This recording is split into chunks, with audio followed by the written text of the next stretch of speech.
curso en metodológica secuencial y registros de desplazamiento y memorias, de lo que vamos a ver el día de hoy. Entonces, ¿a qué le llamamos un registro de desplazamiento? Un registro de desplazamiento es un circuito secuencial que tiene dos funciones básicas. Puede guardar información o puede mover datos. ¿Sí? Yo tengo un dato almacenado y ahora lo quiero utilizar en otra unidad, en otro circuito, para otra función, entonces necesito moverlo. Lo leo de un punto y me lo llevo a otro punto. Entonces tenemos esas dos funciones básicas y hay cuatro tipos de movimientos definidos. Entrada serie, salida serie, entrada serie, salida paralelo, entrada paralelo, salida serie y entrada paralelo, salida paralelo. Dependiendo de cuántos datos entran a la vez, tendríamos estos movimientos, que se verían más o menos de la siguiente manera. Entran de uno por uno, salen de uno por uno, es entrada serie, salida serie. Podemos tener para un lado, para el otro. Si entran todos al mismo tiempo, pero salen de uno en uno, es entrada paralelo, salida serie. Entran de uno en uno y salen todos al mismo tiempo, entrada serie, salida paralelo. Y si entran todos al mismo tiempo y salen todos al mismo tiempo, pues sería entrada paralelo, salida paralelo. Y por último tenemos otros que se llaman registros de rotación, donde el número que sale vuelve a entrar para que no se pierda. Por así decirlo. Ok. El primero de ellos pues es entrada serie, salida serie. Entonces entran de uno en uno, salen de uno en uno. Y se vería de la siguiente manera. Si yo quiero almacenar el número 0101, pues necesito 4 flip-flops que me permitan almacenar cada uno de los bits. Y van a estar encadenados entre sí, salida a la entrada, salida a la entrada, salida a la entrada, señal de reloj a todos los flip-flops al mismo tiempo. Es un flip-flop tipo D, lo que entra sale. Entonces, para guardar este número colocamos el primer bit y en este momento pues no sucede nada, necesitamos esperar a que ocurra una señal de reloj. En cuanto ocurre una señal de reloj, entonces ahora sí, este 1 pasa a formar parte del primer flip-flop y se encontraría almacenado. A continuación colocamos el siguiente número, 0, esperamos una señal de reloj. En cuanto llega la señal de reloj, este 0 pasa a formar parte. Y como la señal de reloj también llega a este circuito, entonces el 1 que estaba aquí se mueve para acá, el 0 que está aquí se mueve para acá, y se van a ir moviendo bit por bit. A esto se le llama movimiento serial. Colocamos el 1, esperamos señal de reloj, avanzan todos los bits. Colocamos el último 0, esperamos señal de reloj y avanzan todos los bits. Y en este momento tendríamos almacenados todos nuestros bits. Si quisiéramos leer el número, pues vamos a requerir otra vez 4 impulsos para irlo sacando de uno por uno. ¿Dudas con esto? No, profe, ninguna.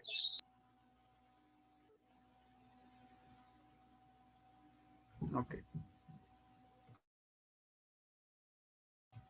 Ok. Y la forma en que los vamos a representar, pues sería de esta manera. Shift Register, registro de corrimiento. Tiene una sola entrada, tiene una sola salida, entonces es entrada serial, salida serial. Señal de reloj. Y este 8 indica la cantidad de bits. Entonces sería un registro de corrimiento de 8 bits. Después tenemos entrada serie y salida paralelo. Es similar al anterior. Se introducen igual de uno en uno. Necesito 4 pulsos de reloj para meter cada uno de los bits. Pero la diferencia está en que tengo una salida conectada a cada una de las terminales del flip-flop. Entonces, el dato lo puedo leer en cualquier momento. Ahora, para que sea un dato válido, pues requiero esperar 4 pulsos de reloj, ¿verdad? Eso sería una restricción importante. Y la manera de representarlo sería con este símbolo. Tenemos la entrada, una sola entrada es entrada serial. Tenemos múltiples salidas, sería salida paralelo, señal de reloj, y es un registro de 4 bits. Y uno de ellos ya implementado físicamente es el 74164. es propiamente una sola entrada serie, nada más que tiene como una habilitación, ¿no? B, puedes verlo como una habilitación. Señal de clear, borra todo el dato. Señal de reloj, entrada de datos puede ser A, B puede ser considerada habilitación. Y tenemos 8 salidas, es un registro de 8 bits, entrada serie, salida paralelo, 74, 164. Después tenemos entrada paralelo y salida serie. Entonces, para la entrada paralelo, básicamente lo que vamos a hacer es conectar estos entradas aquí. Estas entradas de aquí, blanco, no se ve nada.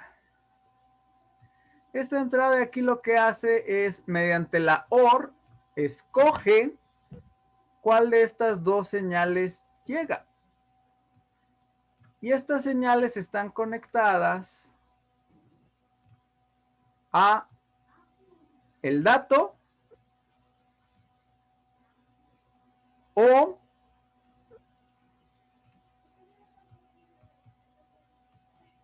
a la salida del anterior. Y estas cosas de aquí se habilitan. Esta se habilita con el positivo de esta señal y esta de acá se habilita con el negativo de esta señal. Entonces, este de aquí controla si hay un movimiento serie o una carga paralelo. Entonces, si activamos, por ejemplo, el modo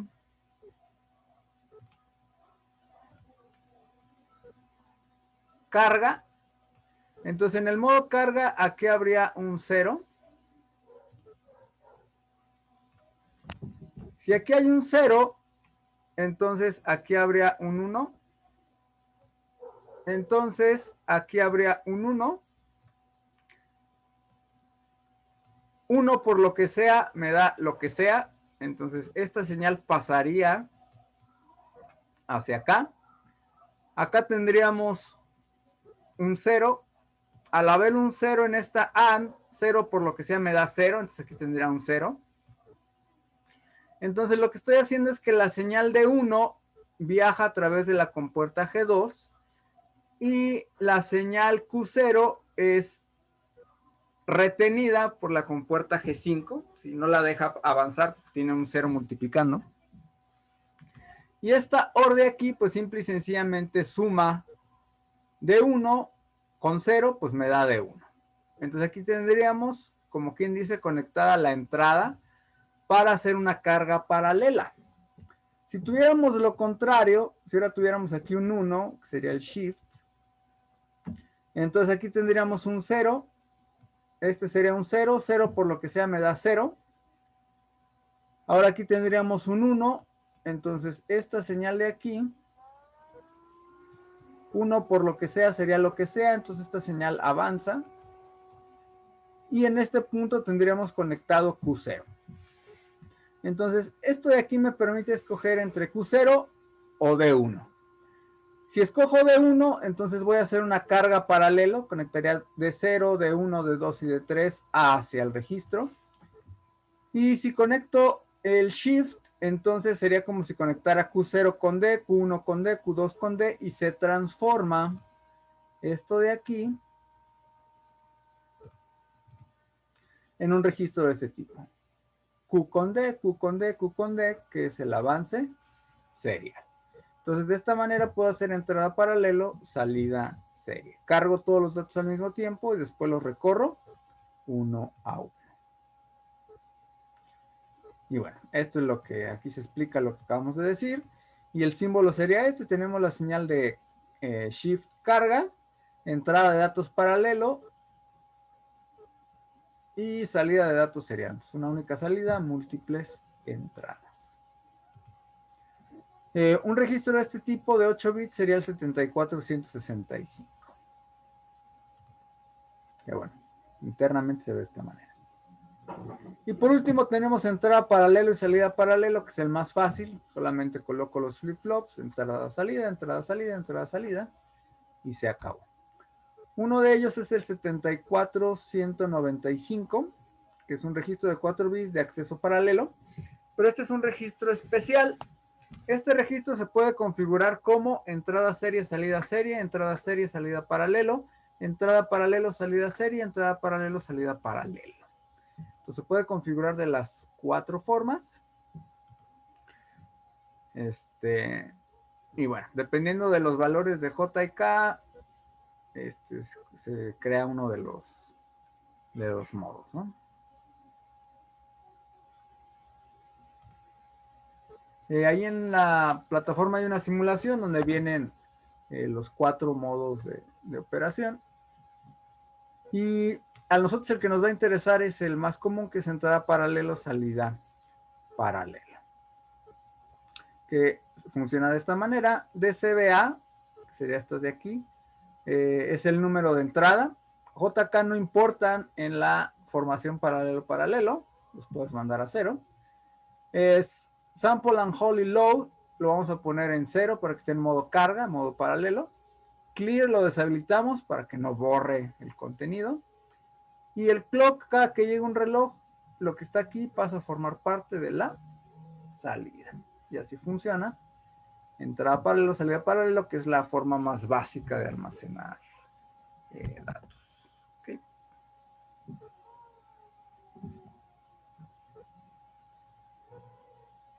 Ok.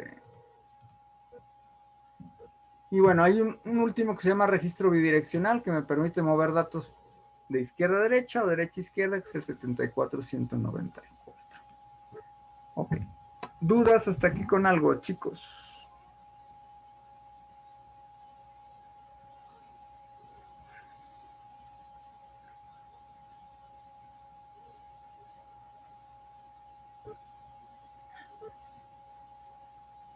Creo que no, profe.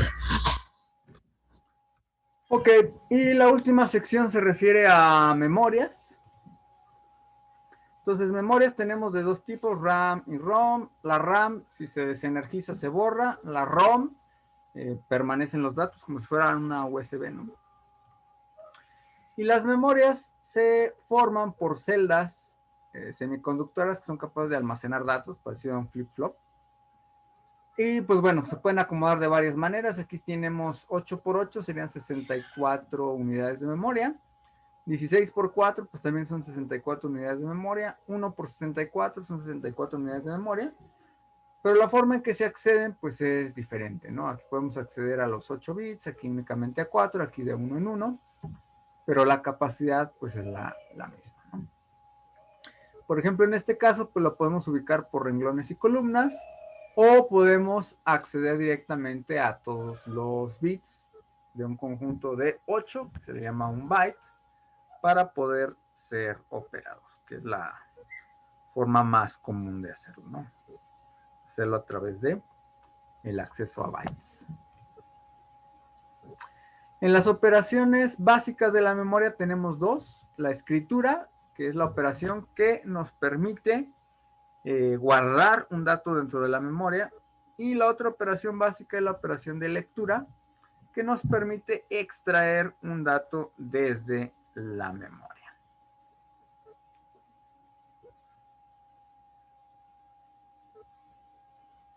Okay.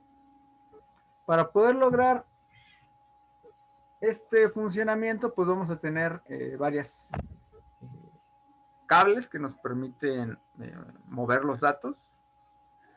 Vamos a tener un bus de direcciones que nos dice dónde quiero leer o guardar. Una señal de lectoescritura que nos dice si quiero leer o guardar. Y un bus de datos que nos permite mandar datos hacia la memoria o recuperar datos desde la memoria. Nos permite hacer las 2 operaciones.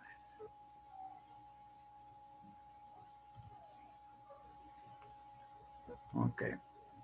Y por ejemplo, en la operación de escritura, punto número 1, pongo el código de dirección. Entonces le digo dónde quiero guardarla. Entonces pongo la dirección y esto entra a un decodificador que selecciona de forma única una de las posiciones. Aquí tengo el número binario 5. Entonces se selecciona este de aquí. Después coloco en el bus de datos el número que quiero guardar Entonces lo coloco en este punto. Al colocarlo aquí, como ya tengo la dirección, pues automáticamente se coloca en la entrada de este sistema. No se ha guardado, pero ya está colocado. Y por último, ahora sí mando el comando de escribe en este momento, ¿no? Entonces, en este momento, el número del bus de datos pasa a formar parte de la posición marcada por el bus de direcciones, dada la señal de escritura. La otra operación es la operación de lectura. Es muy similar a la anterior, pero algunos pasos por ahí se intercambian. Entonces, punto número 1, pongo la dirección de memoria. Le digo en dónde quiero guardar. Tengo el 011, que sería el número 3. Aquí quiero adquirir el dato. Después aplico el comando de lectura. Y por último, este número se extrae de la memoria hacia el bus de datos. Entonces, en el bus de datos voy a tener colocado este número de aquí. Y eso sería lo que se conoce como operación de lectura. ¿Alguna duda con esto?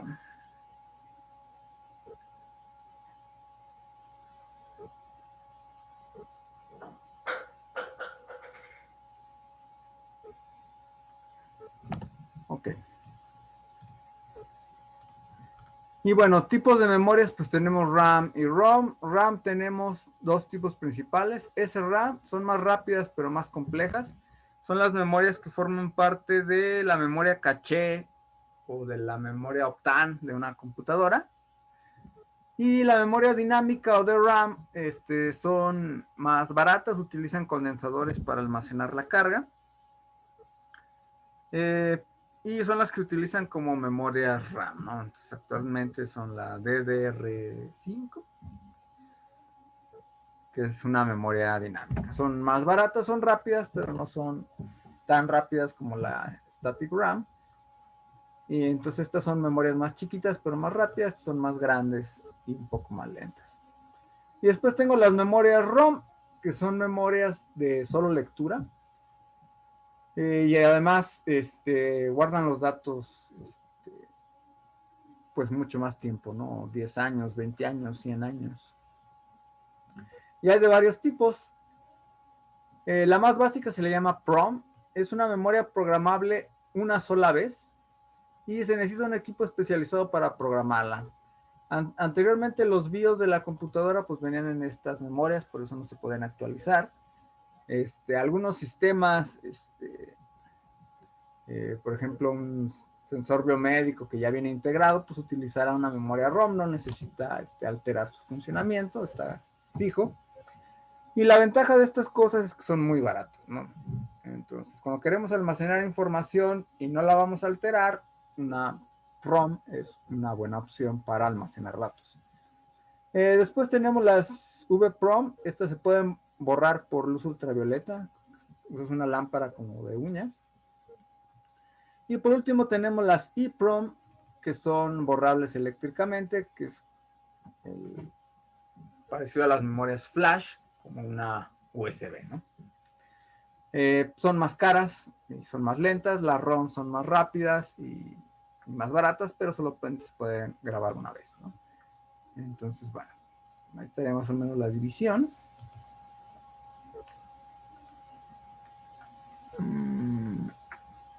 Ok. Este de aquí es un buffer triestado. Un buffer triestado nos permite desconectar virtualmente un circuito de de donde lo tengamos conectado. ¿A qué me refiero con desconectarlo virtualmente? Es como si usted quitara los cables de la proto, como si arrancara las pistas del sistema. Entonces, este de aquí tiene tres posiciones: alto, bajo, que son los que hemos conocido hasta ahora, pero tiene un tercer estado que se llama alta impedancia o circuito abierto. Entonces, si yo activo alta impedancia, es como si desconectara el circuito del sistema. Entonces, básicamente, este circuito es un buffer, lo que entra sale. Lo que hago es conectar una señal, y si requiero desconectarla virtualmente del sistema, aplico la señal de alta impedancia. Si desactivo la señal de alta impedancia, entonces pues es como si conectara nuevamente el circuito al sistema y lo que entra sale, entonces lo tendría conectado. Entonces esto me permite conectar y desconectar circuitos del sistema. Que bueno, para las aplicaciones que tenemos, pues difícilmente lo ocuparíamos, ¿no? Ok, así se vería el símbolo de una memoria SRAM de 32K por 8 bits. Entonces, arroja 8 bits al mismo tiempo. La línea de direcciones puede direccionar desde 2 a la 15, que serían 32K. Tengo una señal de lectoescritura. Si pongo 0, escribe. Si pongo 1, lee. Esta de aquí habilita la señal de salida. Entonces, para poder ver el dato, pues habilito esta de aquí.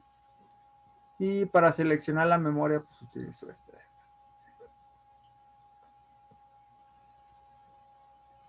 Ok. Y cuando tengo varias memorias, puedo hacer lo que se le conoce como expansión de memorias. Y lo puedo hacer de dos maneras. Expandir la palabra. Es decir, aquí tengo una memoria ROM de 4 bits. Tengo otra memoria ROM de 4 bits. Entonces mantengo la misma capacidad, pero duplico el tamaño de la palabra. De 4 bits paso a 8 bits, pero tengo las mismas 65.535 posiciones de memoria. Pero ahora lo tengo a 8 bits en vez de 4. Si en lugar de eso lo conecto de esta manera, aumento la capacidad. Sigo teniendo 4 bits, pero ahora tengo 1.048.575 posiciones de memoria. Entonces aumento la cantidad de posiciones de memoria al doble. Ok. Y por ejemplo, una aplicación simple es un circuito que calcula el mayor de una serie de números, que ya lo habíamos visto por ahí en Logisim. Y únicamente lo que hacemos es que ahora lo conectamos con los circuitos correspondientes en Multisim. Una memoria, que es un registro, el comparador, entonces compara cuando es mayor. Si es mayor, habilita la señal de reloj para que el dato pueda formar parte de la memoria. Si no es mayor, entonces la señal de reloj no llega. Si la señal de reloj no llega, el circuito permanece igual. Entonces este va guardando siempre el mayor de los números. Ok. Y por último tenemos este ejemplito. Vamos a ver si carga esto. Entonces, este circuito que es el 60 ROM, esto de aquí es una memoria ROM. Si la selecciono, tiene 3 bits de direcciones, 1, 2, 3, tiene 8 bits de datos, entonces puede almacenar números de 8 bits, entonces a la salida tiene 8 bits, a la entrada tiene 3 bits. 3 bits de entrada me permiten direccionar cuántas posiciones diferentes.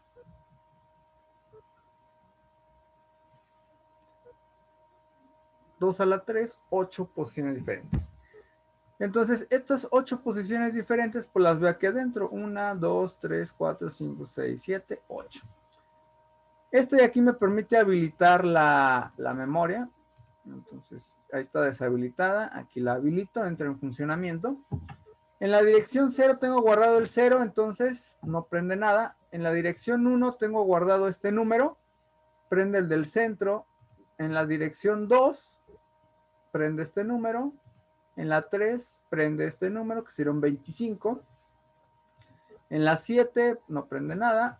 En la 6 prende esta combinación. 4, 5. Y esto de aquí lo que hace pues es asemejar el comportamiento de un dado, ¿no? Cuando usted avienta un dado. Y entonces lo que haremos aquí pues sería conectar una serie de LEDs. Tendríamos 7 LEDs. La memoria tiene 8, se desaprovecha 1, pero salidas desconectadas no pasa nada. Y aquí el chiste es cómo genero los números de adentro, ¿no? Entonces, ya aquí generé un Excel.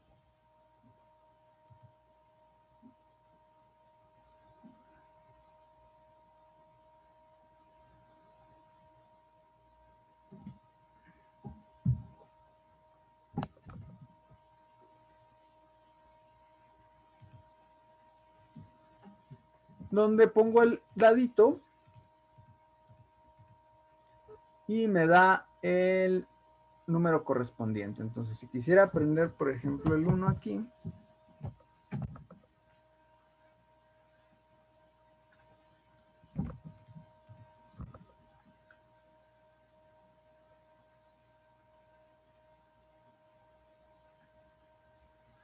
entonces este me daría el hexadecimal 4. ¿Cómo lo sé? Porque depende de cómo lo tenga conectado. ¿Quién decide cómo se conecta?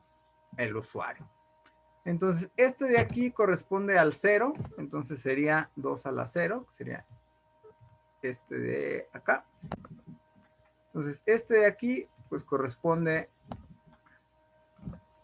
al bit menos significativo, porque así lo tengo conectado. Este de acá sería el siguiente bit. Ahí está, corresponde a este.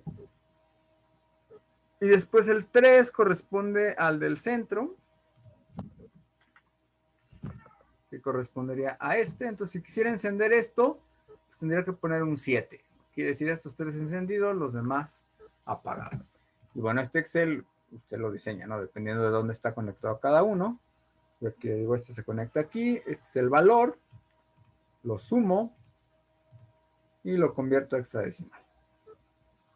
Y bueno, aquí nada más guardé los números, ¿no? Era el 4, 21, 25, 63, 67 y 7B, que son estos de acá. Para manipular las memorias en Logisim, le da clic aquí para editar y aquí las puede alterar directamente y después lo puede guardar. En el momento en que lo guarda le genera un archivito como este de aquí y si los pone en la misma carpeta con el mismo nombre se carga automáticamente. Entonces la siguiente vez que abra Logisim pues se debe cargar automáticamente y aparece la memoria. Si no lo guarda, entonces pues tendría que volver a ponerlo a mano y hacer el proceso de nuevo. Entonces, pues las memorias se utilizan bastante, por ejemplo, en las calculadoras, las operaciones que tiene, por ejemplo, trigonométricas, muchas veces vienen almacenadas con una cierta precisión en una memoria y en realidad no está calculando como tal el número, ¿no? Simple y sencillamente accede a una memoria enorme que tiene precalculados los resultados. Y esa es una manera bastante eficiente de procesar, ¿no? Cuando usted quiere que un sistema funcione muy rápido, lo mejor es precalcular resultados o guardarlos en memoria y después nada más invocarlos. Eso aplica tanto para sistemas digitales como para programación. Ok. Hasta aquí, no sé si hay alguna duda, comentario, queja, sugerencia.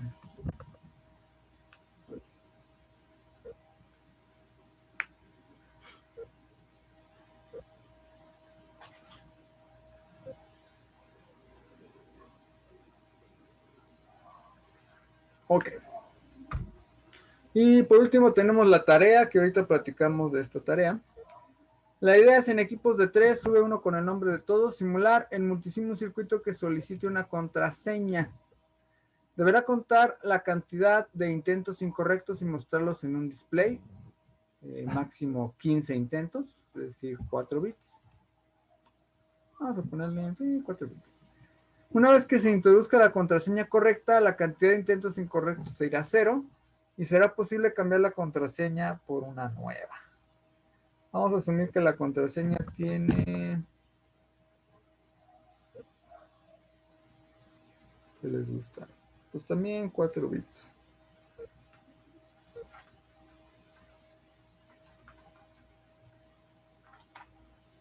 Para que esté chiquito. ¿Se entiende lo que tiene que hacer?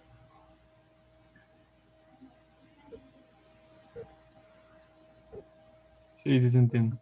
Sí, profe. Ok. Muy bien. Ahora viene la parte interesante. Con esto propiamente acabamos el contenido del curso. Los siguientes dos temas que vienen por ahí son extra, no vienen como parte del programa, que sería contadores de tiempo. VHDL viene como introducción, pero la verdad no, como tal nunca lo contamos. Entonces hasta aquí propiamente se acaba el curso. Entonces, pues lo que sigue es examen. Entonces, pues no sé qué hayan pensado por ahí del tipo de examen. Voy a dejar de grabar.